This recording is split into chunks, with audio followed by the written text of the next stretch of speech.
morning. I'm going to touch the giant bear with a stick, and I'm hoping I don't get another warning, but knowing the content that I'm about to show you, I most likely will.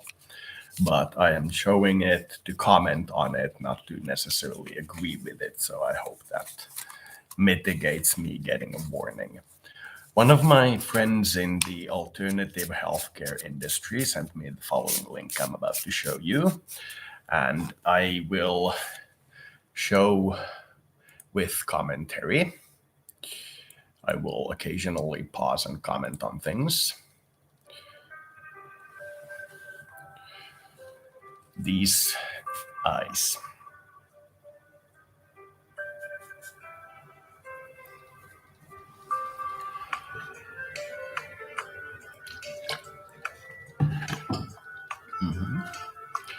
My opinion is that those eyes are still human enough, is the word I'd use.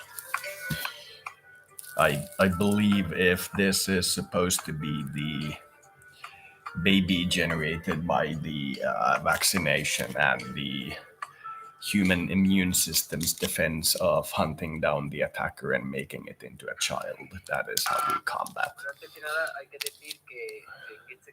Sorry, but I will have to put that on mute because I do not understand the language. And it distracts me when I do not speak the language. I need to focus on it strongly. Other things besides the eyes that they are reporting is learning to crawl at 3 and walk at 6, which to me seems human based on what I know of these little gremlins. Some of these movements that they do are a little advanced for a baby of that age, but I believe that is normal from what I can tell. They are very slender, however, that I will point out. And yes, babies do that. That's why I'm saying I'm commenting on this instead of necessarily agreeing with it. That is just normal baby movement. But these pictures that they have are interesting. I have seen eyes that are far more peculiar than that in humans, so do not be alarmed. They are not going to not adjust to humanity. They are going to adjust to humanity. They are teething normally.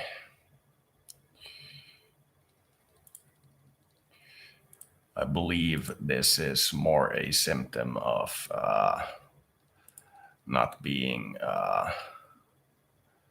that is pretty early. Being able to stand on your own at 3 months is pretty early.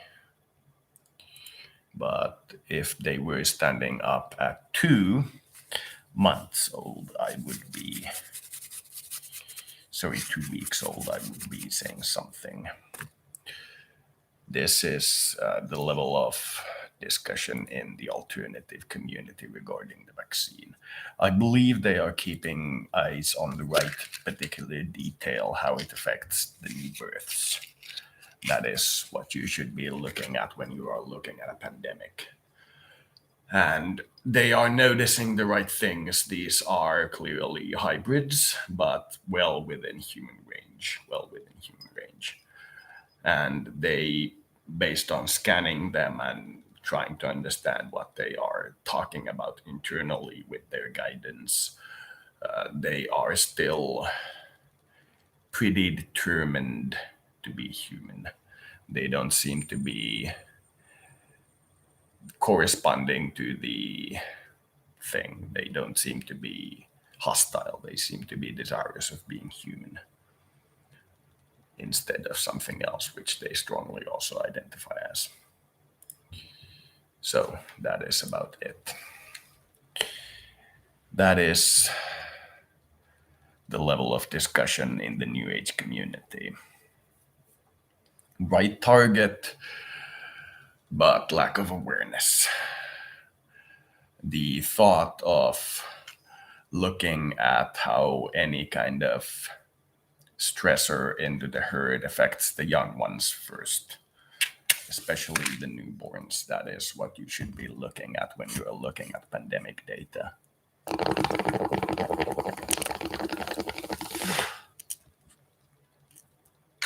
But having insufficient data to make a proper set,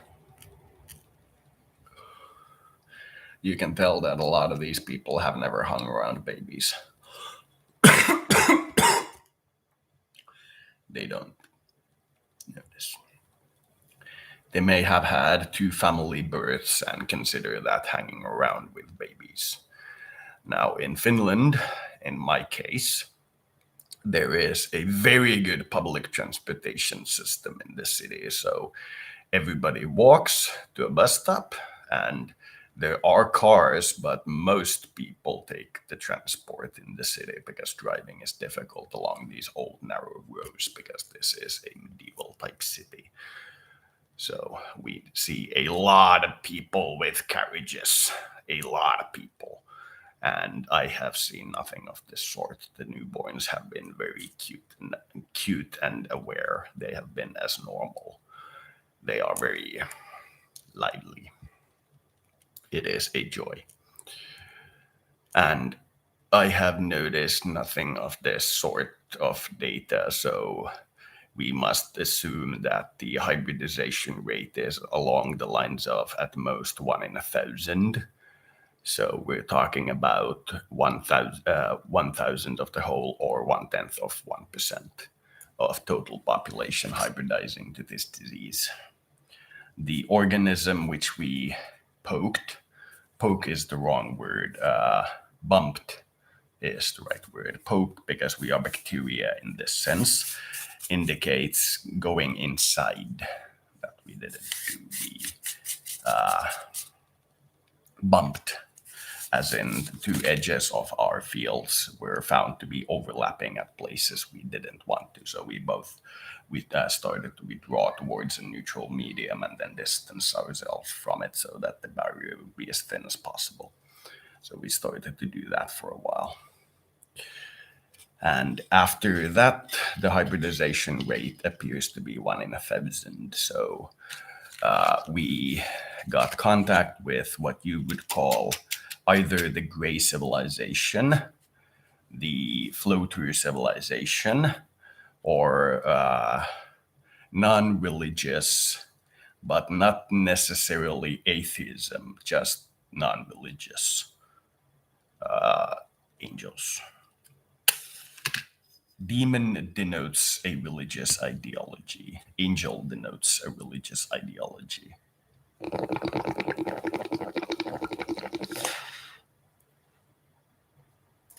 So that's civilization.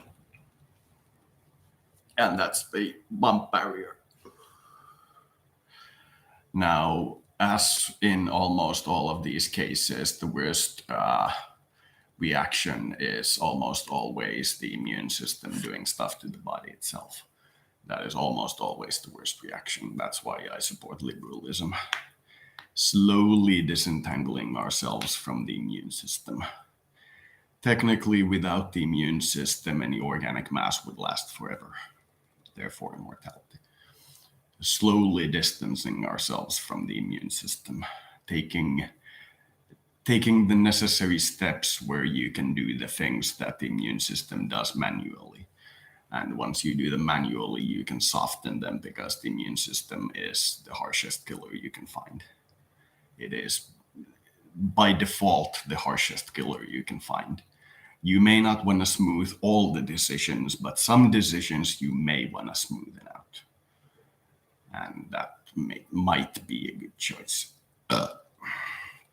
So this is going to be a long one, because it's perhaps once going to be broadcast and then I get a warning, or I'm going to also play some copyrighted material that the thing is going to be shut down.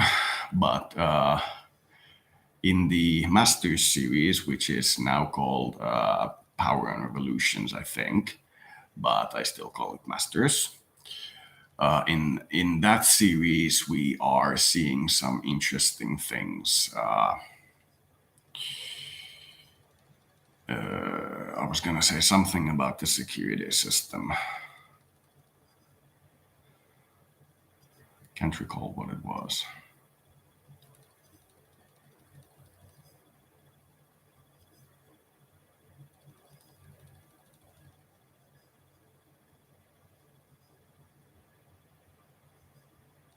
Well, it was something along the lines of tying in the fact that we can now theoretically summon these civilizations from space due to the fact that our radio echo has gone far enough that they can live inside it.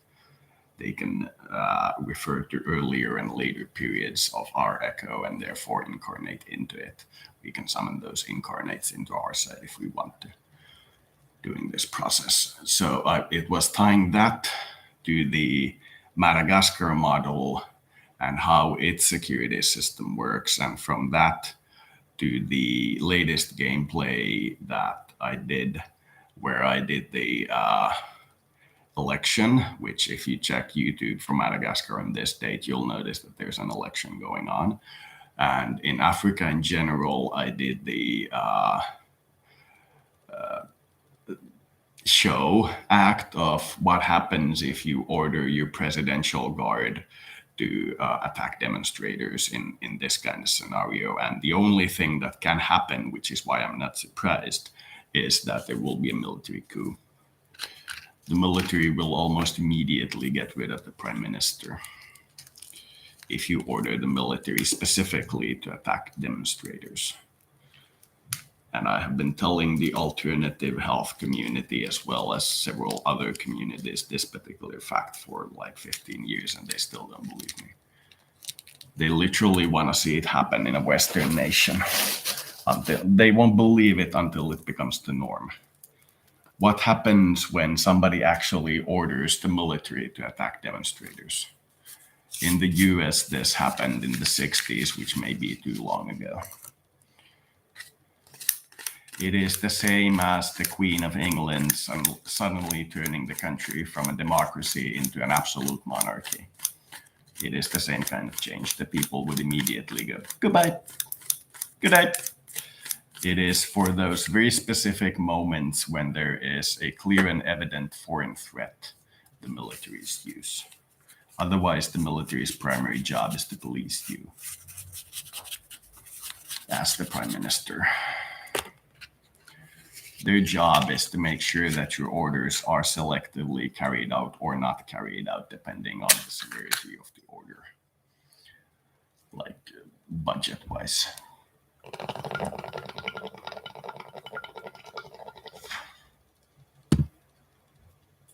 They're not supposed to be loyal to you. They're supposed to be loyal to their chain of command, which is their immediate superior officer, and nobody else. If the immediate superior and somebody who outranks him in the command chain conflict, then you are supposed to show allegiance non-violently to the one you prefer. You are supposed to show allegiance, and the military is organically responsive to the leader. If you order the military, for example, to procure trade data for your economy, you are well within your rights to do so. They will inform you how much such an operation costs and what kind of data they're expecting to get. They will inform you how it's done. Then they will poke you. It will hurt you as much as it hurts them immediately when they do it. That's why they don't support revenge missions.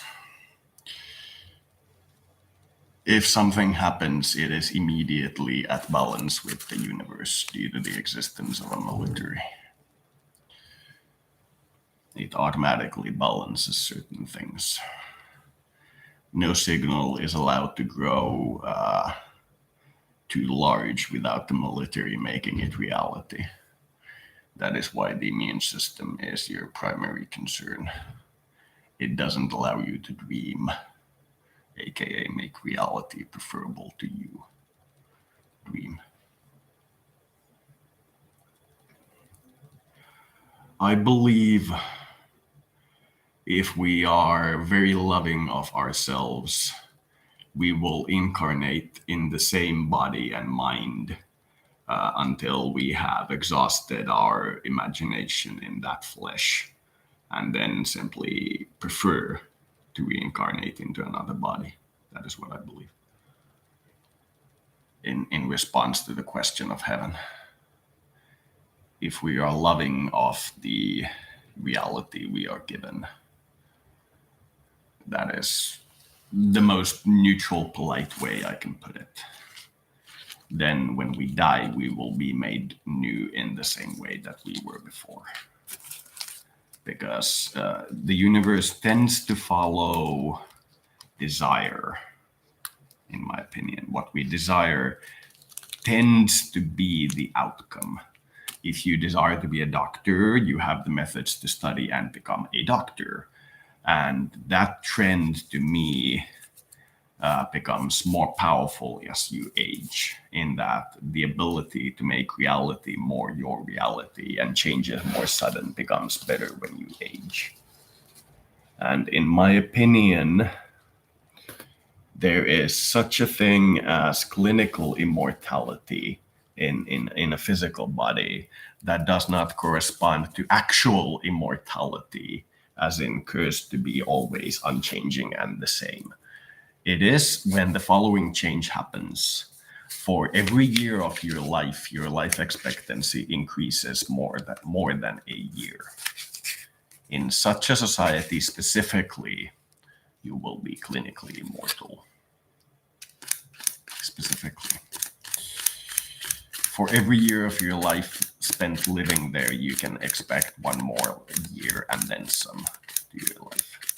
It is possible, and in fact, development trends point to the direction of that being the outcome. Singularity is different in different fields. We may be able to, with computer science, have complete mathematical understanding of the universe, but that does not in any way correspond to reality. Reality is always dream, and in dream, mathematics can change.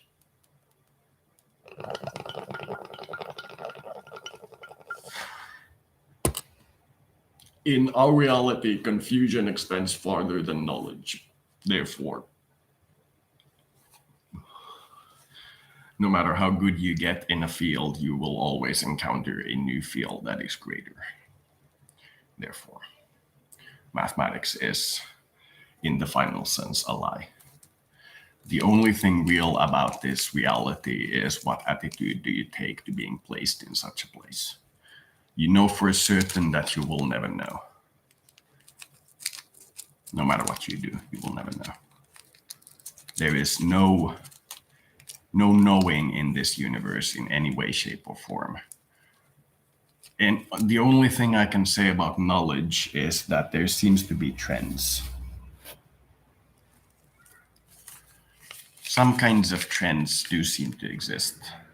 With very careful study, those trends can be, in a way, simplified, that you can put them into appropriate sound bites. Learning those sound bites from any one particular field really well, and how to apply that to other fields as well, theoretically, by this in this field corresponds to this that I see in this field. If this is true, are the surroundings the same if I do the same? Look over here. And then making calculation based on similarities. That is if you are very good at studying trends.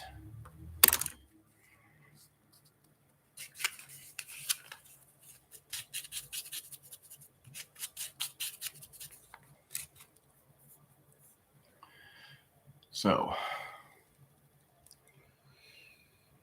clinical immortality. In my Madagascar model, because I start at the lower end of known and usable technology, I have been able to, in a year, extend the lifespan by almost 15 years. By increasing certain government fundings extremely. We also had to increase the taxation of certain items, but we lowered it for most items and removed about 2/3 of taxation categories. But we had to, in a couple of fields that were producing the most for most of our budget, go pretty severe in how we taxed it. But we got rid of the fluff, the pointless taxations. There are certain tax categories that exist only to control pollution. They produce a shit ton of money. And our industry is growing at a rate of 10% a year. Or GDP, sorry.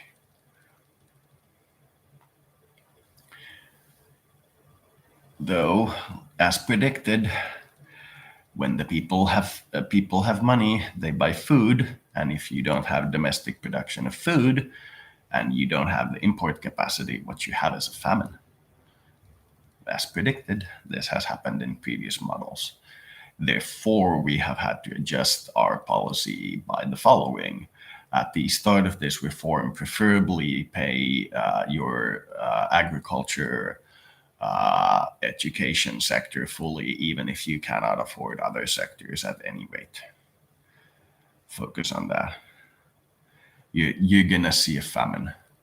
And after doing that, we managed to take the number of people that are undernourished from 55% to 45% in basically one 9-month cycle, or in 9 months. That's 3 farming cycles. So if you assume that means that we find the top of the line world experts at farming and get them to teach our top farmers in 3 months, those farmers go back to their communities and teach their communities in 3 months, then in 9 months, your agriculture production increases so much that your malnutrition goes from 55 to 45.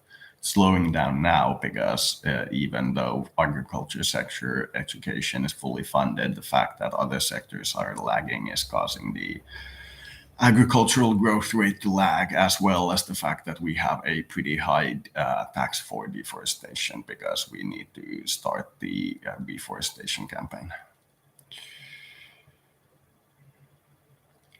The rate of deforestation is slowing at a steady rate, which means that our taxation is okay. Once it starts to slow down or starts to be in the positive, we'll start to reduce the deforestation tax, which will actually increase farming production.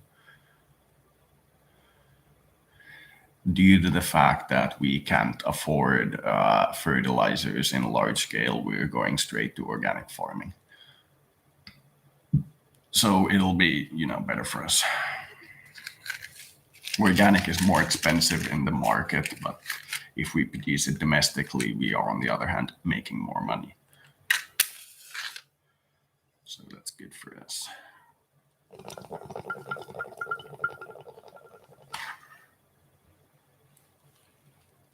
We developed 1 natural gas and 1 oil field, but the production isn't enough to show up on the meters.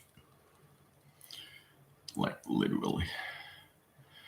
So we have them, but let's look at developing them or something. And we have exploration, but not exploitation of non-conventional gas resources and oil resources, which is shale and fracking. We have exploration, but not usage. Once our CO2 production drops to 25% below what it started with in 2020 when the game started, which should be maybe 2023, will allow exploitation, but will also increase environmental pollution taxation, which means that we'll get a shit ton of money if somebody actually desires to develop it, but we'll be very strict about having to restore the natural waterways underground and so on after the thing is done. It'll be ludicrously expensive, but as we are determined to have at least something in every field, somebody will probably develop something that will show up on the meter after all the work is said and done. you have to do things like take out the pipes and after you're done and preserve the waterways underground. And if pollution shows up, you have to clean it and so on and so forth.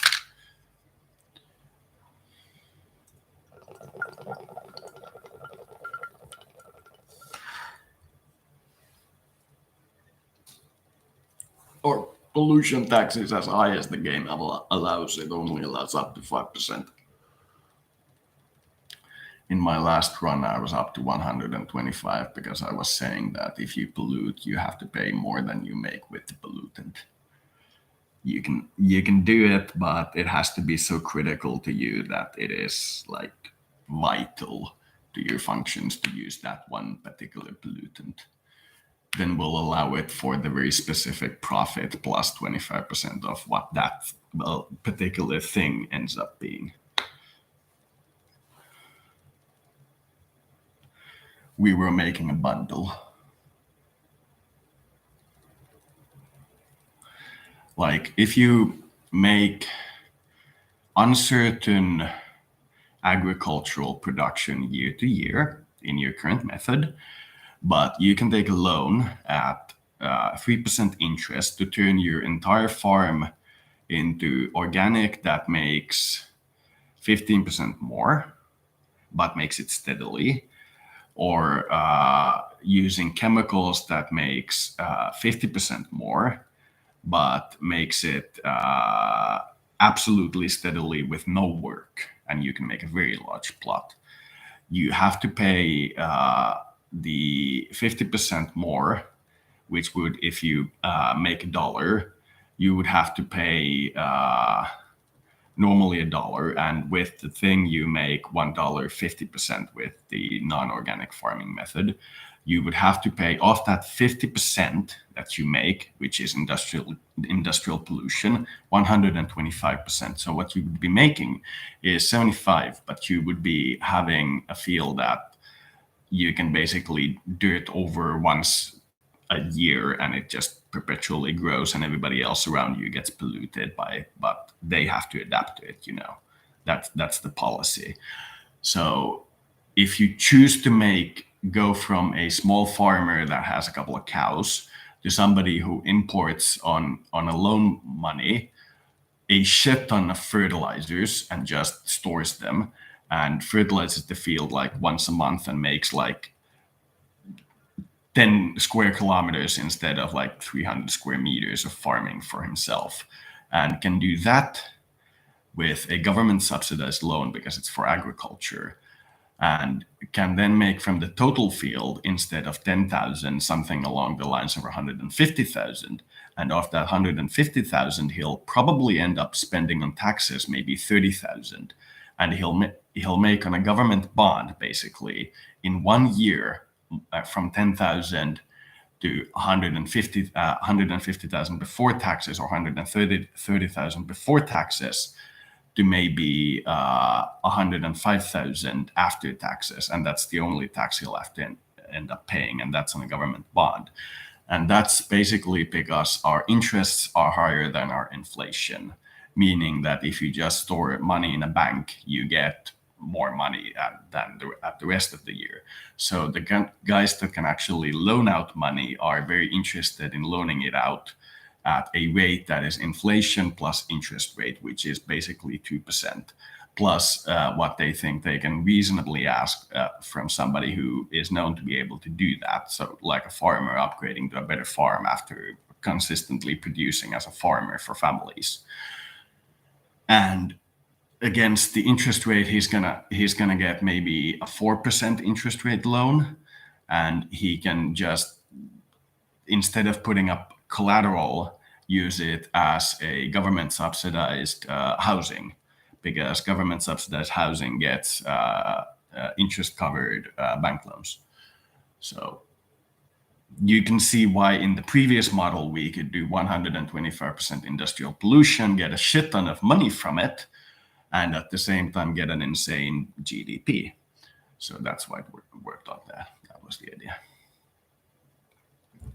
They don't have to put up collateral because the country essentially runs on the 10% industrial growth that they get from people trying to do this, because company tax is non-existent.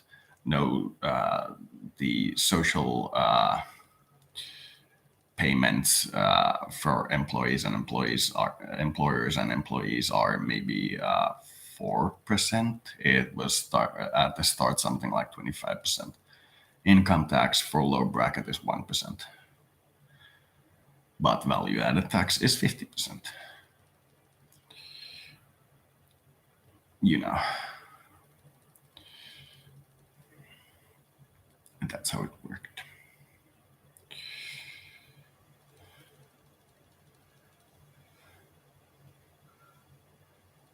And small companies were tax exempt, meaning that if you're a farmer that does it on his own, starts a company and sells to the local village, is going to be tax exempt. So yeah, we get a lot of GDP. Still couldn't after like 10 years of rule hit 1% of the planetary GDP, because we started 0.1 something. But it was good. It was good. We were cautiously looking at starting a space program. We're aiming, and in this, I suppose you could say the same, but yeah, we're aiming for a space program by 20 years of rule. First, I believe satellite, I believe, is what we're aiming for in 20 years. That was what we started the game with.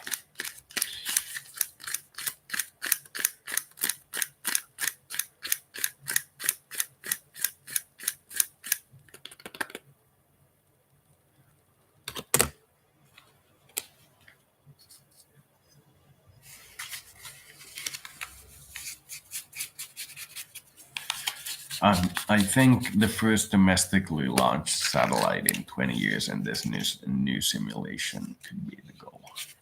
This new game of Madagascar. I'd want the first satellite to be one that can move on its own power up and down on its orbit and around, so that it has some kind of thrusters. It doesn't need to do it fast, but it needs to be able to do it.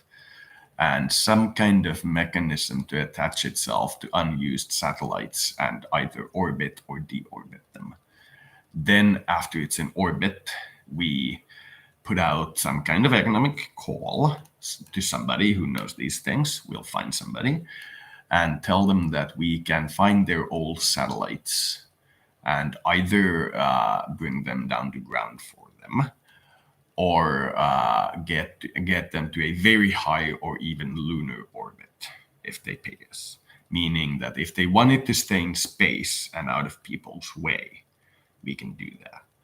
And that will be our first satellite. I believe in this simulation, we can do it domestically, which means we can actually get it to work in 20 years, meaning we start at 2020. So in 2040, we will have that satellite for you. Somebody funds it or builds it themselves, that's very neat.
I'm trying to figure out how many ion thrusters you need if you can only point them in one direction, and I'm finding it very not useful, because You could probably do it with two thrusters that you can turn, three small thrusters, and some kind of net-like rope. And then you fly to another satellite and tangle it around the center. You have like a remote controlled probe thing with like hooks and arms and something. Just tied up around the thing.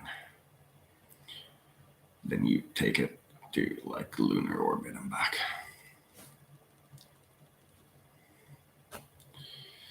And then you can get the junk to a place where if it randomly collides with some other junk, the whole thing isn't going to explode, because that's what's going to happen in space. The fact that they're going so fast and there's no friction, meaning that if you have a thing there, it's going to come down because of the friction in 50 years instead of like a day. That means that if two objects do collide, the mess it makes is unfucking believable. I mean, if they start a chain reaction, you won't just see every satellite coming down. What you'll see is a gray goo around space. Then after 5 years, it has condensed to something resembling a ring or a pattern around the planet. Then after 100 years, there's a Saturn-like ring. And then after a couple of thousand years, space is clear again. That's what you're gonna see. It's gonna be literally 100 trillion small pieces. If it starts a chain reaction, it's not just gonna be the satellites coming down. It's gonna be the guys who summoned the giant disk around our planet. That's how bad it's gonna be. You're gonna be the mythological star object for the next 10,000 years. You think Jesus has it tough? Fuck you, man.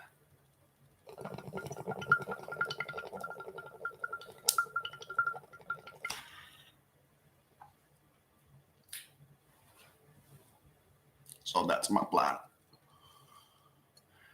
I'll know if it can be done without anybody helping, as in a black project, which is what I'm doing with the Masters thing. If I can complete the game or have the system workable at some point, I will consider the first domestically launched satellite from Madagascar in my single player adventure, whatever, as the answer, the date, if you will.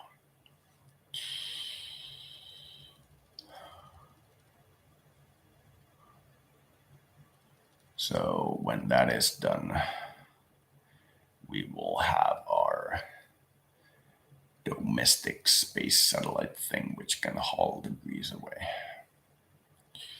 I'm thinking if I play it at current speeds, it's between 3 months and a year. It's a very slow game.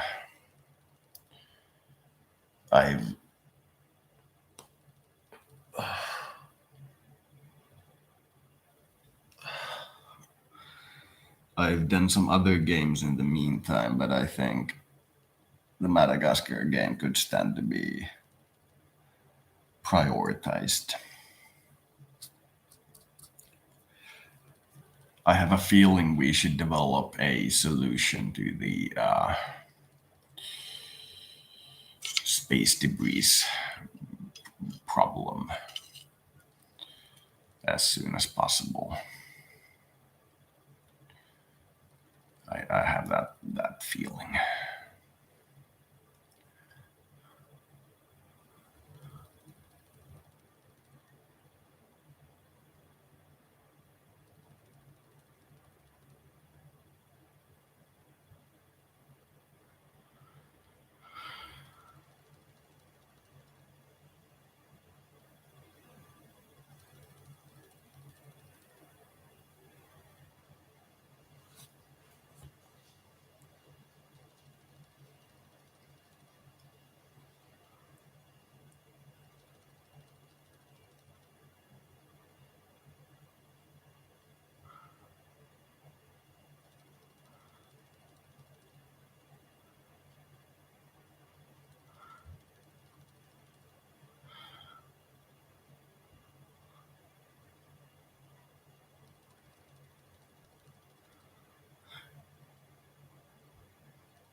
So yeah.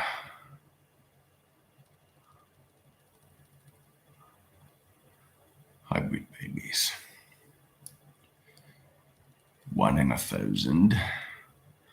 Development seems normal enough. Eyes are peculiar, but wouldn't say the weirdest I have seen in my work in the field. There have been weirder, literally. There's one video of US soldiers in Afghanistan talking to a village where some of the people have very weird eyes. That was odd. So, yeah, that is my end of this stream. Good night.